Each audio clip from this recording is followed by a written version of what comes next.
انا حاليا في اواخر سنه رابعه طب، ودول 3 حاجات لو رجع بيا الزمن كنت هقولهم لنفسي وانا لسه داخل من باب الكليه. بعد اول محاضره في الكليه ما تفتحش الكتاب تاني قبل ما تعمل ال3 حاجات اول دول. حاجه لما تيجي تذاكر ما تبداش تحفظ، اول مره هدفك انك تفهم المحاضره كويس. اقراها مره وافهم الفكره العامه، واي مصطلح جديد عليك ترجمه وافهم معناه، وحط هايلايت على العناوين المهم والنقط المهمه.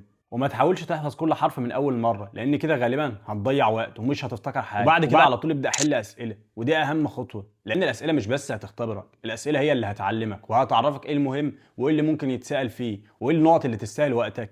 واخر حاجه ودي ناس كتيره بتغفل عنها، حاول تعرف دكتورك، لو بتحضر معاه ركز هو بياكد على ايه، ولو مش بتحضر اسال حد من زمايلك بيحضر الدكتور اكد على ايه في المحاضره دي. واي حاجه الدكتور بيكررها وبياكد عليها ذاكرها كويس جدا، لان في الغالب هتلاقيها في الامتحان الصبح. فبعد اول محاضره ما تسالش نفسك احفظ ايه، اسال نفسك افهم ايه واحل ايه، والدكتور عايزني اعرف ايه من المحاضره دي. ولو اتعودت تعمل كده من اول ترم هتوفر على نفسك ساعات كتير جدا في المذاكره، وهتجيب تقديرات كويسه جدا باذن الله. وبس كده، انا عمر الجندي بقدم نصايح كده كده هتفيدك، فما تنساش تعمل لي متابعه.